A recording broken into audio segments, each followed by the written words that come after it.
Welcome to the point. అర్ధరాత్రి ప్రపంచం కళ్ళలో వేళ కాని వేళ ఒక అమ్మాయి వెళ్ళి రేప్కి గురవుతే ఆ టైంలో బయటికి వెళ్లాల్సిన అవసరం ఏంటి అని ప్రశ్నించారు. ఆ తర్వాత మరో సందర్భంలో స్వేచ్ఛతో నేను చూసుకుంటానంతా అని అలా బయటికి వెళ్ళి తిరిగి రాని అమ్మాయి గురించి మాట్లాడుకున్నప్పుడు ఆ టైంలో ఎందుకు బయటికి వెళ్ళింది, అసలు రోడ్డు మీదకి వెళ్లాల్సిన అవసరం ఏంటని సమాజం ప్రశ్నించింది. వీళ్ళందరూ మన మధ్య లేరు, చనిపోయారు. ఇప్పుడు తాజాగా పరాకాష్ఠ ఏంటంటే విద్యా సంస్థలో అంటే ఒక మెడికల్ కాలేజ్ ప్రాంగణంలో విధులు నిర్వహిస్తున్న ఒక యంగ్ మెడికోపై తీవ్రమైన దాడి జరిగింది. ఆమెపైనే కాదు, దేశంలో ఉండే యావత్ భారతదేశ వనితలందరిపై దాడి జరిగినట్టు మనం పరిగణించాలి. రేప్కి గురైంది, మరణించింది. మళ్ళీ మరొకసారి మనం తలలు పట్టు కూర్చున్నాం, ఏం జరిగింది, ఎందుకు జరిగిందని చెప్పి. ఇదే అంశంపై తాజా డెవలప్మెంట్స్, కోల్కతా ఆర్జీకర్ మెడికల్ కాలేజ్లో జరిగిన క్రైమ్ ఇన్సిడెంట్ పై ఇవాల్టి analysis. I have with me Udumala Sudhakar Reddy గారు, very senior journalist and times of ఇండియాలో క్రైమ్ అండ్ ఇన్వెస్టిగేషన్స్ బ్యూరోకి చీఫ్గా పనిచేస్తారు. నమస్కారం అండి, స్వాగతం. కృష్ణకుమారి గారు, అందరికీ సుపరిచిత యాక్టివిస్ట్, మహిళల ఉద్యమాలపై చాలా వారు కృషి చేశారు. నమస్కారం అండి. అలాగే Ramesh garu, human rights activist and united human rights protectors council అడ్వైజర్గా ఉన్నారు. నమస్కారం అండి. ఫస్ట్ ఆఫ్ ఆల్ కేసు వివరాల్లోకి వెళదాం. అనేక రకాల కాన్స్పిరసీ థియరీస్ వచ్చిన నడుమ what is the latest, Sudhakar గారు? ఆర్జీకర్ హాస్పిటల్లో ఒక పీజీ ట్రైనీ డాక్టర్ని పక్కనే ఉన్న, అంటే హాస్పిటల్ వార్డుకి పక్కనే ఉన్న కాన్ఫరెన్స్ సెమినార్ హాల్లో రేప్ చేసి హత్య చేశారు. ఈ హత్య రేపుకి సంబంధించి సంజయ్ రాయ్ అనే వ్యక్తిని, ఒక పోలీసులో వాలంటీర్గా ఉన్న వ్యక్తిని అరెస్ట్ చేశారు. దీనికి సంబంధించి అనేకమైన వార్తలు, థీరీసు, రూమర్స్ బయటకు వచ్చాయి. ఇది గ్యాంగ్ రేప్ అని, లేకపోతే ఆమెకి ఇంజురీస్, పెల్విక్ బోన్ పగిలిపోయిందని, ఇంకా రకరకాల వార్తలు వచ్చాయి. అయితే ఇవాళ మనకి కొంత అటాప్సీ రిపోర్టుకి సంబంధించిన విషయం బయటకు వచ్చింది. అట్లనే ఫోరెన్సిక్ డిఎన్ఏ టెస్ట్కి సంబంధించిన రిపోర్ట్ బయటకు వచ్చింది. ఈ రిపోర్ట్లో ఏం తేలిందంటే లేటెస్ట్గా ఈ అమ్మాయి పెనుగులాడినప్పుడు తన గోర్లలో ఉన్న రక్తం కానీ చర్మం కానీ ఈ నమూనాని సేకరించి డిఎన్ఏ ఫింగర్ ప్రింటింగ్ చేసినప్పుడు ఎవరైతే అక్యూజ్డ్ ఉన్నాడో, రేప్ అక్యూజ్డ్ ఉన్నాడో అతనికి టాలీ అయింది ఈ డిఎన్ఏ ఫింగర్ ప్రింటింగ్. దాంతో ఈ నేరానికి సంబంధించిన వ్యక్తి అతనే అన్నది సైంటిఫిక్గా రూఢీ అయింది. అయితే ఇందులో ఎక్కడ ఇప్పటివరకు మనకు వచ్చిన ఇన్ఫర్మేషన్లో మల్టిపుల్ పీపుల్ ఇన్వాల్వ్ అయినట్టు ఎక్కడ రాలేదు. సో బట్ స్టిల్ అది ప్రోబ్లో ఉంది. అది సిబిఐ ఇవాళ చేస్తున్నది ఏంటంటే ఈ ఆర్జీకర్ హాస్పిటల్కి సంబంధించిన మాజీ ప్రిన్సిపల్, అంటే ట్రాన్స్ఫర్ అయిపోయిన, సస్పెండ్ అయిన, ట్రాన్స్ఫర్ అయిన ప్రిన్సిపల్ని క్వశ్చన్ చేస్తుంది, సందీప్ ఘోష్ అనే వ్యక్తిని. దీనికి సంబంధించి అతని మీద కొన్ని ఆరోపణలు వచ్చాయి, ఇతనికి సపోర్టివ్గా ఉన్నాడు అన్న ఉద్దేశంతో. సో అదే మాదిరిగా కొంతమందిని ఇంకా క్వశ్చన్ చేస్తున్నారు అక్కడ. బట్ వాట్ వి సీ, ఇప్పటివరకు చూసిన దాని ప్రకారం ఒకే వ్యక్తి ఉండవచ్చు అన్నది మనకు వస్తున్న సమాచారం. అయితే స్టిల్ ఇది ఓపెన్ ఎండెడ్, బికాజ్ సిబిఐ చాలా మందిని క్వశ్చన్ చేయాలి. అంటే ఏదో మొన్న వచ్చిన అప్డేట్ ప్రకారం 150 ml of semen was found అని చెప్పి దానికి సంబంధించి కూడా చాలా వార్తలు వచ్చినాయి. బట్ అది ఎక్కడ, అంటే ఇప్పటివరకు అఫీషియల్గా ఎక్కడ నిర్ధారణ కాలేదు. బట్ ఈ మామూలుగా రేప్ కేసెస్లో అపార్ట్ ఫ్రమ్ ఇప్పుడు ఇక్కడ ఏంటంటే ఈ అమ్మాయికి బాడీ అంతా ఇంజురీస్ ఉన్నాయి నెక్ మీద. ఎందుకంటే it is found to be death by smothering and strangulation. Strangulation అంటే గొంతు పిసికి చంపటం, మాన్యువల్ అని చేత్తోనే. అట్లా స్మాదరింగ్ అంటే మూతి మూసి గాలి ఆడకుండా చంపటం. దానివల్ల ఆమె కాలర్ బోన్ ఇంజరీ కూడా అయింది. ప్లస్ బాడీ అంతా ఇంజరీస్ ఉన్నాయి, ప్రైవేట్ పార్ట్స్లో ఇంజరీస్ ఉన్నాయి. కానీ ఈ స్పెర్మటోజోవాని ఇంతవరకు, అంటే ఇతని సీమెన్కి సంబంధించిన స్పెర్మటోజోవాని డిఎన్ఏ ఫింగర్ ప్రింటింగ్లో టాలీ అయిందా లేదా అన్న విషయం ఇంకా తెలియలేదు. బట్ ఒకటి వాస్తవం ఏంటంటే అక్కడ రేప్ జరిగింది, మర్డర్ అయింది. అది ఒక హాస్పిటల్లో 36 గంటల షిఫ్ట్లో ఉన్న ఒక ఉమెన్ డాక్టర్ మీద భయంకరంగా ఒక సేఫ్టీ లేని ఎన్వైరన్మెంట్లో ఒక పరమ కిరాతకంగా జరిగిన విషయం. అందుకనే దేశవ్యాప్తంగా అవుట్రేజ్ వచ్చింది. ఈ అవుట్రేజ్కి అనుగుణంగా అక్కడ మీకు బెంగాల్లో అనేక పరిణామాలు జరుగుతున్నాయి. Right sir, one final question. అంటే కేసుకి సంబంధించి వివరాలు మీ దగ్గర ఉన్నాయి కాబట్టి సుధాకర్ గారు, అంటే ఇది ప్రీమెడిటేటెడ్గా ఏదైనా జరిగిన ఇన్సిడెంట్గా పరిగణిస్తున్నారా అట్ దిస్ పాయింట్ ఉన్న డీటెయిల్స్లో?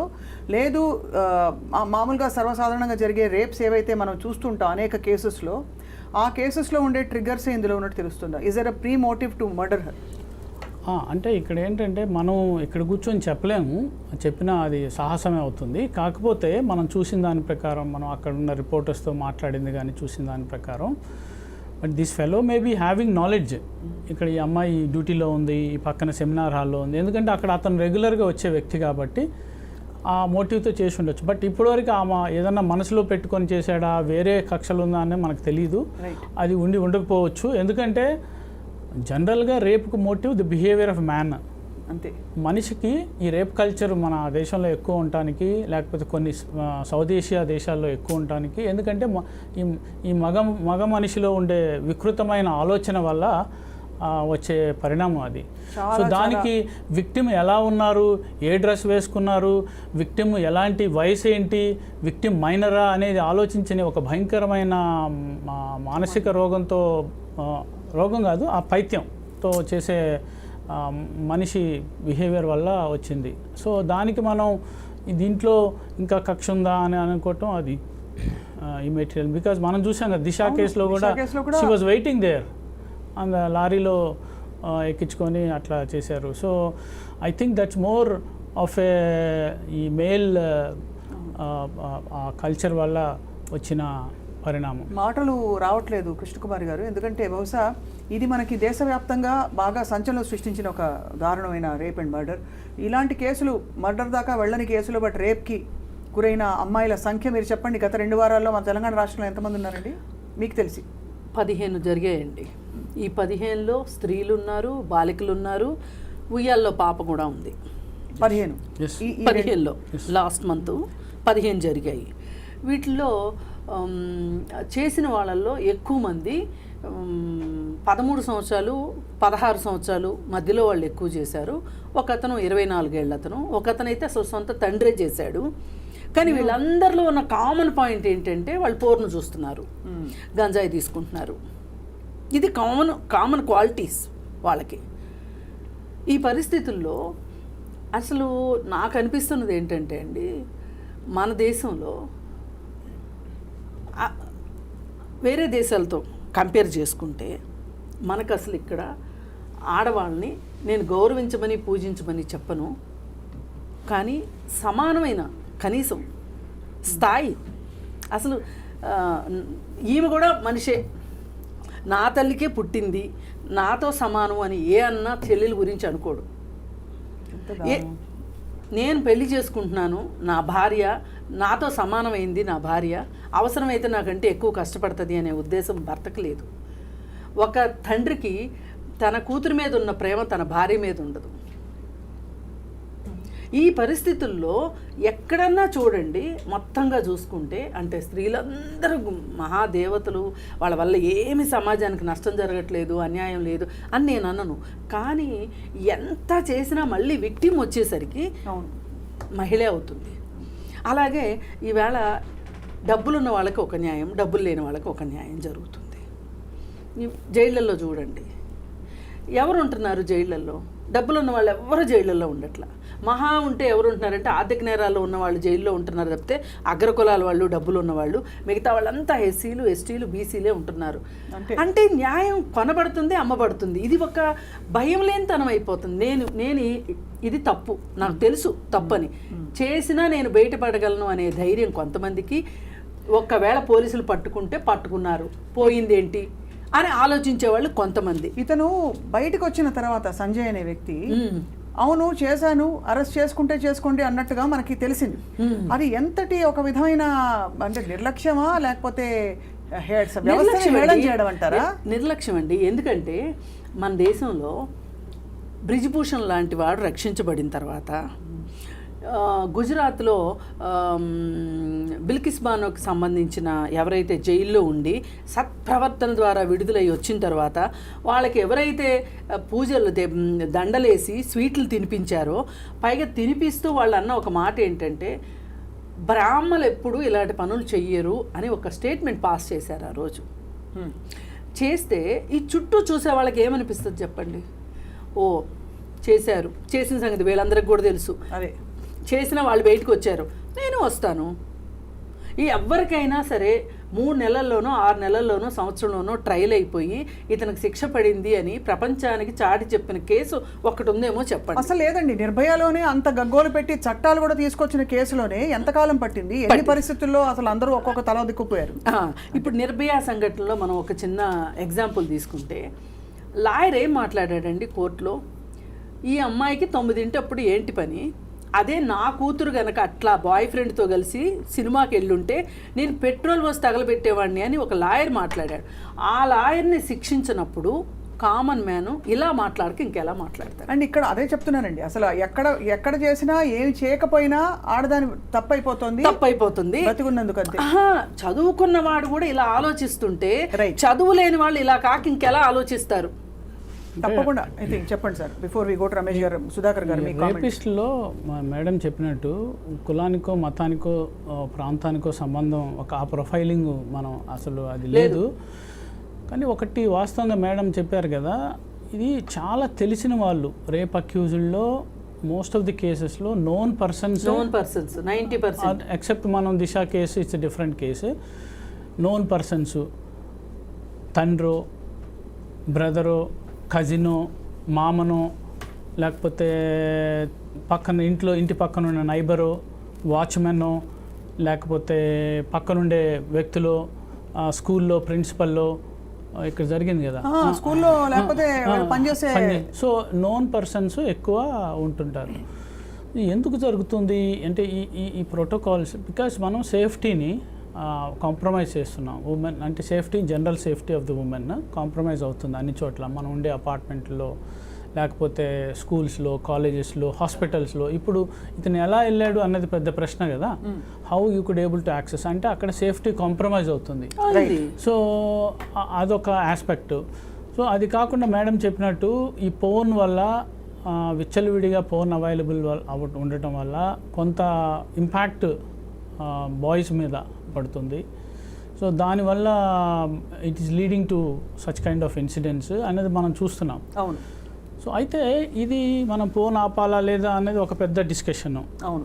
బట్ యాక్చువల్గా తల్లిదండ్రులు ఒక అమ్మాయికి నువ్వు ఆ టైంలో ఎందుకు వెళ్తున్నావు, ఈ టైంలో ఎందుకు వెళ్తున్నావు అని చెప్పే బదులు, ఒక మగపిల్లాడికి చిన్నప్పటి నుంచే అప్బ్రింగింగ్లో మహిళల్ని ఎలా గౌరవించాలి, ఏం మాట్లాడు, సెన్సిటివ్. ఇప్పుడు ఏదన్నా ఎవరన్నా కామెంట్ చేసినప్పుడు ఆ sensitive, how sensible you should be, వాళ్ళ ప్రైవసీని కానీ పర్సనల్ విషయాలు కానీ ఎంత జాగ్రత్తగా మాట్లాడాలనేది ఎవరు నేర్పించట్లేదు. మనం ఏంటంటే మీరు చెప్పారు ఇంతకుముందు కూడా, ట్రోల్స్, అబ్యూజింగ్ చేయటం, ఉమెన్ని చాలా తక్కువగా మాట్లాడటం, నీచంగా మాట్లాడటం, రేప్ థ్రెట్స్. ఒక ఇండియన్ క్రికెటర్, గొప్ప క్రికెటరు, వాళ్ళ సొంత కూతురికి రేప్ థ్రెట్ ఇచ్చారు. హైదరాబాద్ అతన్ని అరెస్ట్ చేశారు BHLలో. అదే. సో ఇట్లాంటి కల్చర్లో మనం పెరుగుతున్నాము. సో ఐ థింక్ ఇవాళ నిర్భయ యాక్ట్ తేవటం వల్ల ఆగిందా? ఆగలేదు. హార్షర్ చట్టాల వల్ల అవుతుందా? ఆల్రెడీ చట్టాలన్నీ హార్ష్గానే ఉన్నాయి. ఎందుకు ఆగదంటే ఇది మారాలి. మనుషుల తీరు అంటే తల్లిదండ్రుల పాత్ర, boys, parents, then systematic cultural police కూడా ఇన్సెన్సిటివ్ చాలానండి. ఈ మధ్యకాలంలో అంటే ఏదో మా మధ్య ఫ్రెండ్లీ పోలీసింగ్ అన్నారు ఇక్కడ తెలంగాణలో.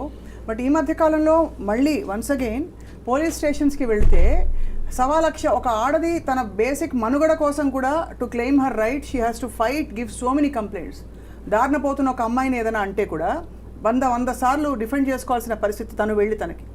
సో ఒక వ్యవస్థీకృతంగానే చాలా లొసుగులు, డొలతనం ఉంది ఇళ్లలో. మీరు చెప్పారు సుధాకర్ గారు, అసలు మీరు అన్నట్టు, కృష్ణకుమార్ గారు అన్నట్టు, కూతుర్ని ఒకలా ట్రీట్ చేస్తారు, భార్యని ఇంకా హేళనగా తీసిపడేసి ఒక పని మనిషి కంటే కొంచెం ఒక 2 మెట్లు ఎక్కువ ట్రీట్ చేసే ఎన్ని ఇళ్ళు ఎన్ని కొంపలు చూస్తున్నాండి మనం అనకూడదు. కానీ అందుకే మగపిల్లలు అలాగే తయారవుతారు. సో ఈ అంటే ఫ్రాంక్లీ రేపు సంజయ్ రాయ్ లాంటి వ్యక్తులు, రమేష్ గారు, వాళ్ళు ఎక్కడో వేరే గ్రహం నుంచి ఊడిపడలేదు.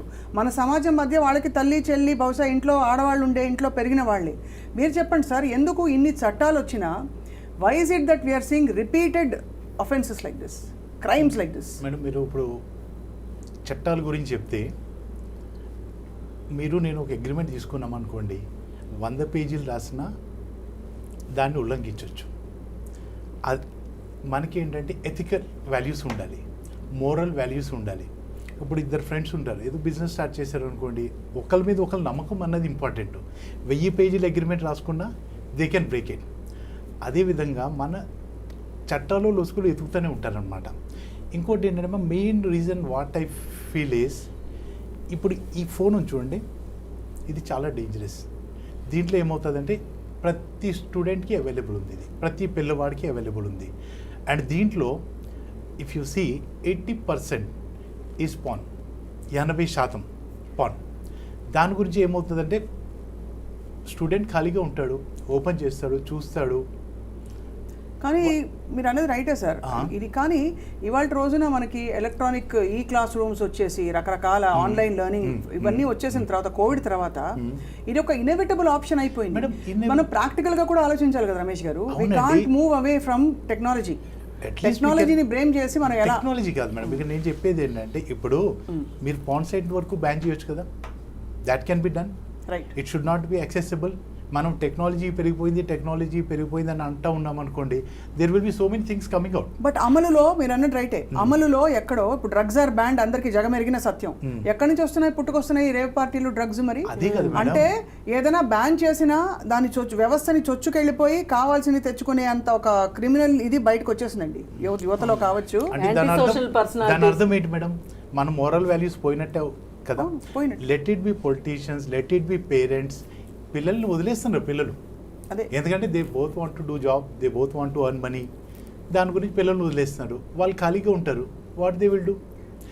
ఇట్లాగేంటంటే అంటే మనం ఏంటంటే ఇక్కడ ఐ సీన్ ఇట్లా ఎన్నో కేసెస్ వస్తాయి, మనం 4 రోజులు మాట్లాడుకుంటాం, తర్వాత క్లోజ్ అయిపోతుంది. It is better we find a solution. Exact solution ఏంటి అన్నది మనం కనుక్కోవాలి. So the easiest first thing that comes to everybody's mind, Sudhakar గారు, ఇస్ డ్రాగ్ చేయడం వల్ల ఈ కేసులు 100 సార్లు దీని గురించి మాట్లాడుకుంటారు, మీడియా ప్రొజెక్షన్స్ ఉంటాయి తప్ప, అంటే ఇది తప్పు, దీనికి శిక్ష పడుతుంది ఈ దేశంలో, ఇట్ ఈస్ నాట్ స్పేర్డ్ అనే ఒక మెసేజ్ ఇంతవరకు. దాని ప్రాబ్లం ఏంటంటే first we should blame policing అండి. పోలీస్ వ్యవస్థలో ఒక్కొక్క పోలీస్ అధికారికి, ఒక్కొక్క పోలీస్ స్టేషన్కి కేసెస్ బర్డెన్ ఉంది. వాళ్ళ మీద ఉన్న కేసెస్ బర్డెన్తో ఉన్న కేసుల్ని డీల్ చేయలేరు. ఒక రేప్ కేసు వచ్చింది, వాడికి ఆల్రెడీ 100 కేసులు ఉంటాయి, సరిగ్గా ఇన్వెస్టిగేట్ చేయడు, సరిగ్గా ఎవిడెన్స్ కలెక్ట్ చేయడు. నేను ఇందాక చెప్పినట్టు డిఎన్ఏ ఫింగర్ ప్రింటింగ్, అన్ని కేసుల్లో డిఎన్ఏ ఫింగర్ ప్రింటింగ్ చేస్తే కంక్లూజివ్ ఎవిడెన్స్ వస్తుంది. అంటే ఆ శాంపుల్స్ తీసుకొని దాన్ని అక్యూజ్డ్తో కన్ఫర్మ్ చేసుకుంటే వస్తుంది. కానీ చాలా కేసుల్లో ఎందుకంటే ఎఫ్ఎస్ఎల్లో కేసులు బర్డెను, ఎఫ్ఎస్ఎల్కి వెళ్తే కేసు, ఒక రేప్ కేసు వెళ్తే 1 year 2 years రిపోర్ట్ ఇవ్వడానికి, ఆడు పెండింగ్ ఎఫ్ఎస్ఎల్ రిపోర్ట్ అని పెడుతుంటాడు పోలీసు. ఎఫ్ఎస్ఎల్ రిపోర్ట్ ఎప్పుడు వస్తే మా దగ్గర ఓన్లీ 2 ఉన్నారు డిఎన్ఏ ఎక్స్పర్ట్స్, ఇన్ని కేసులు పెండింగ్ ఉన్నాయి. ఇప్పుడు 1000 రేప్ కేసులు అయితే అందులో 100 కూడా డిఎన్ఏ అవ్వవు. సో సైంటిఫిక్ ఎవిడెన్స్ లేదు. పోలీసింగ్లో సరిగ్గా సెన్సిటివ్గా ఉండరు. ఈలోపు విక్టిమ్కి ఈ బాధలు చూసి బాధపడి ఇబ్బంది పడి విక్టిమ్కి కూడా ఇన్ని సంవత్సరాలు అయిన తర్వాత ఇంట్రెస్ట్ పోతుంది ఆ కేసు. విట్నెస్లు చచ్చిపోతారు, విట్నెస్లు ముందుకు రారు, విట్నెస్లు మ్యానిపులేట్ అవుతారు. ఆ కేసు బట్టి డబ్బున్న వాడైతే అక్యూజ్డ్ వాడు ఎక్కువ మ్యానిపులేట్ చేస్తాడు. సో దీంతో మీకు చూస్తే కన్విక్షన్ రేటు 10 years క్రితము ఇట్ వాస్ 21%. అంటే ప్రతి 100 మంది రేప్ అక్యూజుల్లో ఆల్మోస్ట్ 79 మంది ఫ్రీగా బయట తిరుగుతున్నారు. ఇప్పుడు ఇది 28%. అంటే నీ కన్విక్షన్ రేట్ పెరగలేదు.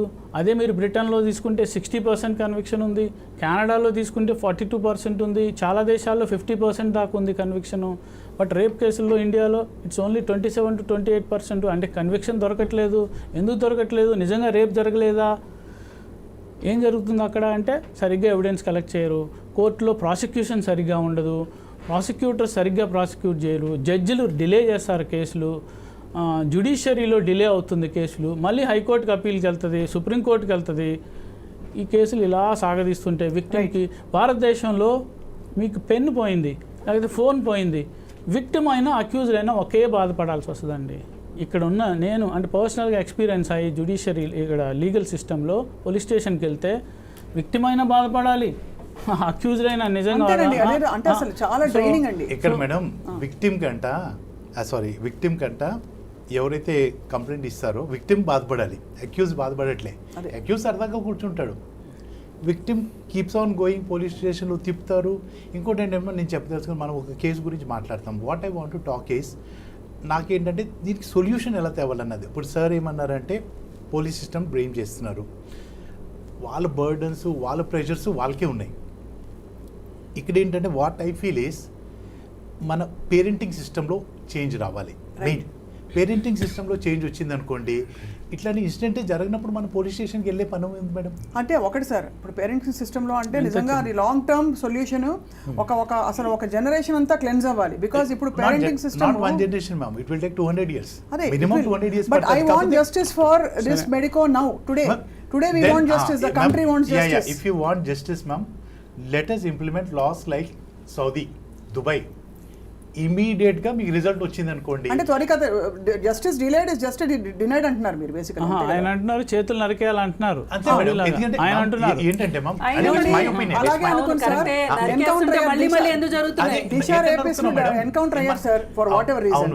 What happened sir, what changed ఈ వారంలోనే 15? అంటే I not being cynical sir. One ma'am, ఇప్పుడు మేడం 15 అన్నారు కదా, అలాంటి 4-5 ఇన్సిడెంట్స్ జరిగితే ఒక 5 వచ్చేమో ఈ రోజు. కాదండి, మరి దుబాయ్లో జరిగినప్పుడు అలాంటి శిక్షలు ఉన్నప్పుడు మళ్ళీ మళ్ళీ దుబాయ్లో ఎందుకు జరుగుతున్నాయి? జరుగుతూనే ఉన్నాయి. మీరు కంపేర్ చేయండి మ్యామ్. ఇప్పుడు madam when I go to Dubai I'm a very safe citizen అనిపిస్తుంది నాకు, ఇక్కడికంటే నాకు అక్కడ హై అనిపిస్తుంది. వేరే ఒకటి నిమిషం madam, I will make a point here.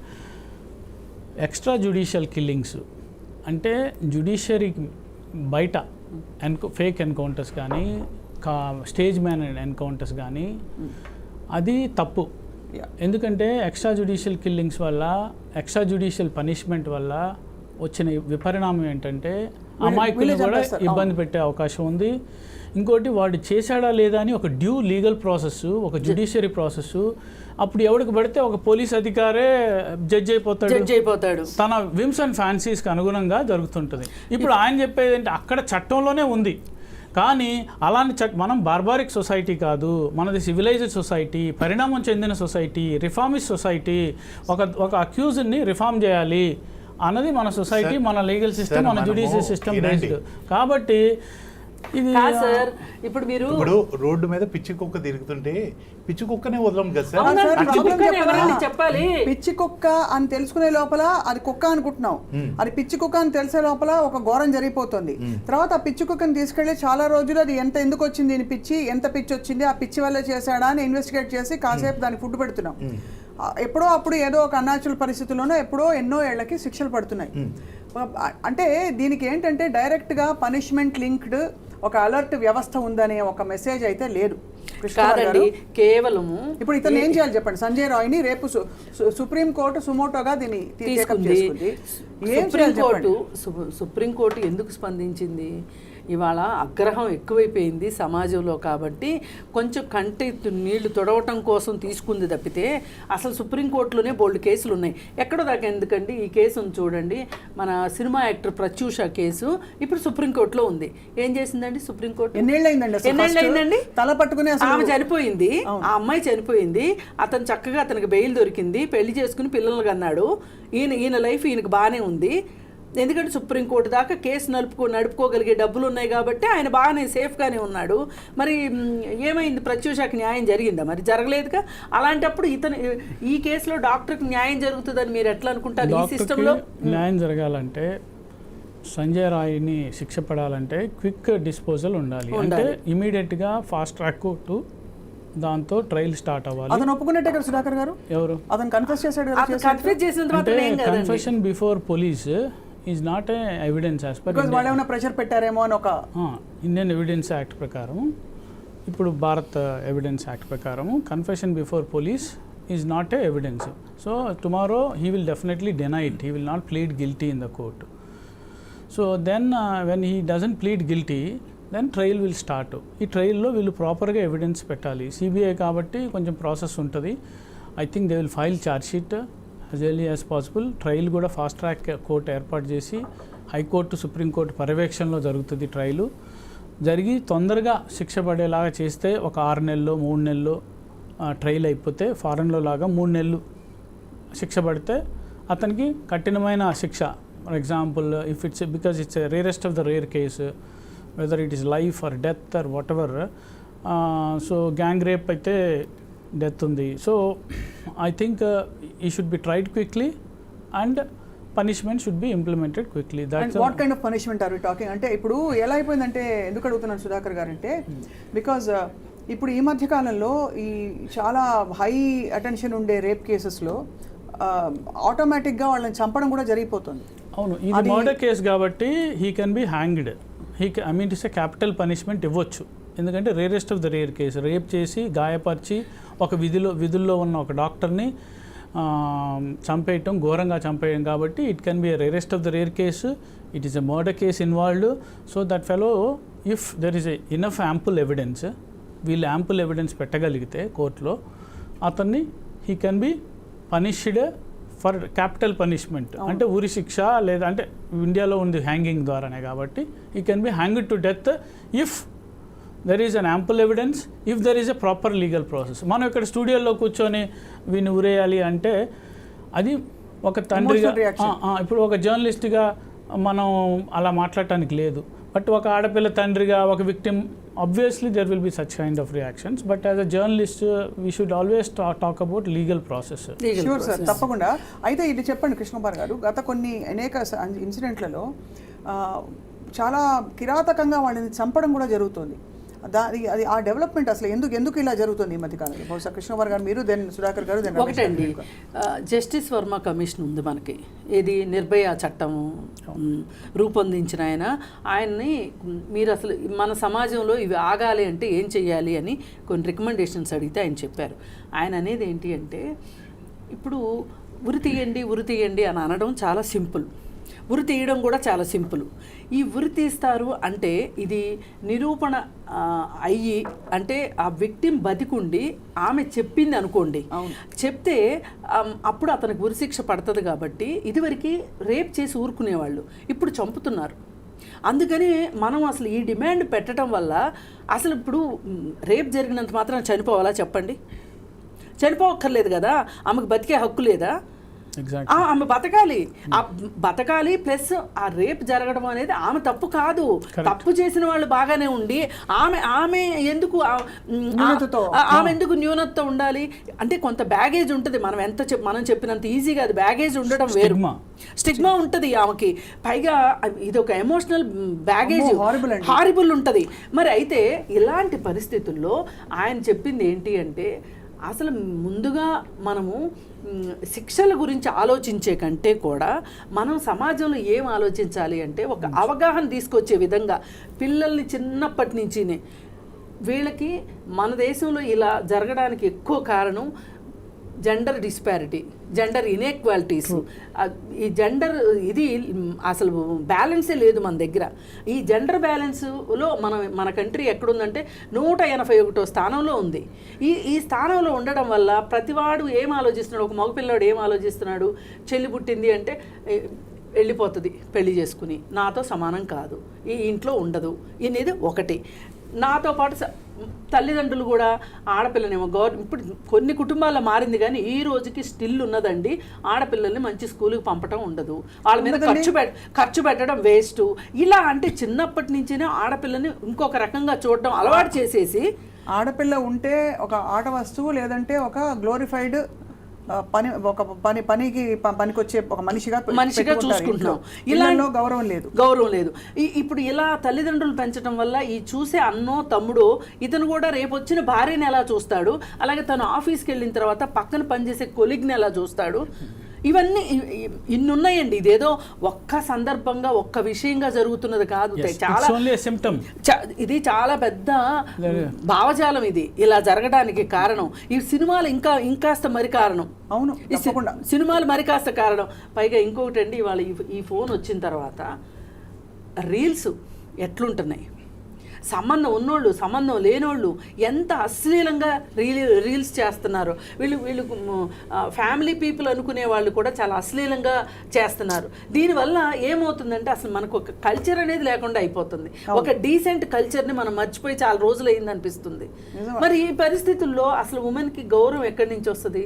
గౌరవం మాట మీరు అన్నట్టు పక్కన పెట్టండి. అసలు బతకడానికి స్వేచ్ఛగా తను వెళ్ళి ఇప్పుడు ఎవరి గురించి మాట్లాడే వాళ్ళ ఒక మెడికో పీజీ చేస్తున్న ఒక మెడికో తన విధుల్లో భాగంగా సెమినార్ హాల్ కి వెళ్ళడం సర్వసాధారణమైన ఒక పరిణామం కాదండి. అక్కడ ఇంకోటి కూడా ఆలోచించాలి. తన క్లబ్ కైనా వెళ్ళొచ్చండి, ఎక్కడికైనా వెళ్ళొచ్చు, but who has the right? పైగా ఇంకా కొంతసేపు నిద్రపోవటానికి వెళ్ళింది ఆవిడ, అక్కడ జరిగింది సెమినార్ హాల్లో. బట్ ఇది ఓవరాల్గా మీరు అన్నట్లు there is a stigma in the society. Rape విక్టిమ్కి స్టిగ్మా, డైవర్స్కి స్టిగ్మా. ఇండియాలో చాలా స్టిగ్మా ఉంది ఉమెన్ పట్ల. ఈ స్టిగ్మా వల్లనే ఒక ఈ ఇష్యూని డెమనైజ్ చేసి మేడం అన్నట్టు చనిపోవాల్సిన అవసరం లేదు. వీడు ఎందుకు చంపి ఉంటాడంటే బహుశా because he doesn't want a witness, living witness. Because living witness చాలా ఇబ్బంది అవుతుంది అతనికి. సో అందుకనే he resorted to that killing. బహుశా ఈ జనరల్గా వస్తున్న డిమాండ్స్ తెలియక ఉరిశిక్ష చేయాలి, కాల్చి చంపాలి, సజ్జనార్ మోడల్ అమలు చేయాలి, ఇలాంటి డిమాండ్స్ వల్ల బహుశా ఈ రేపిస్టులు కూడా అరే బతికితే నాకు శిక్ష పడుతుందేమో అన్న. బట్ ఆ భయం ఎలా రావాలంటే అరే లీగల్ ప్రాసెస్లో నాకు శిక్ష పడుతుంది అనే భయం రావాలి.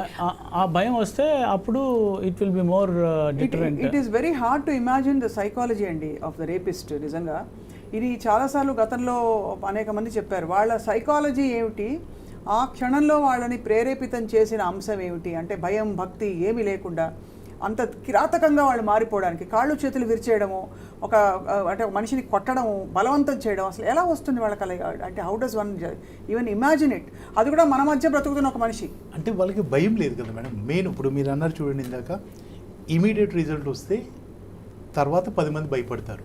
ఇక్కడ ఇమీడియట్ రిజల్ట్ రావట్లేదు. ఇప్పుడు మీరే చెప్పారు, ఇప్పుడు దిశ కేసు ప్రత్యూష కేసు ఇప్పుడు సుప్రీంకోర్టులో, అది ఎప్పుడూ నా చిన్నప్పుడు జరిగింది, ఇప్పుడు కూడా సుప్రీంకోర్టులో జరుగుతుందంటే the person accused is happy. It starts like this. ఒక rapist, somebody was telling one police officer, today's eve teaser or whatever teasing the woman is tomorrow's potential rapist. అంటే ఇప్పుడే స్టార్ట్ అవుతుంది ఆ కల్చరు.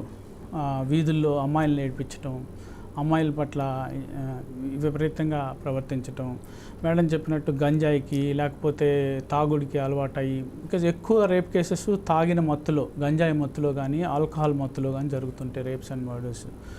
సో ఇవన్నీ ఈ ఇంపాక్ట్లో ఆ భయం, inhibitions పోతుంది, ఇన్హిబిటర్ రిమూవర్ అవి. సో ఇన్హిబిషన్ ఎందుకు పోతుంది? ఆల్రెడీ వాడు అలాంటి సిమిలర్ కేసుల్లో ఉంటే, ఆల్రెడీ చిన్న కేసుల్లో he would molested a girl in a bus and escaped.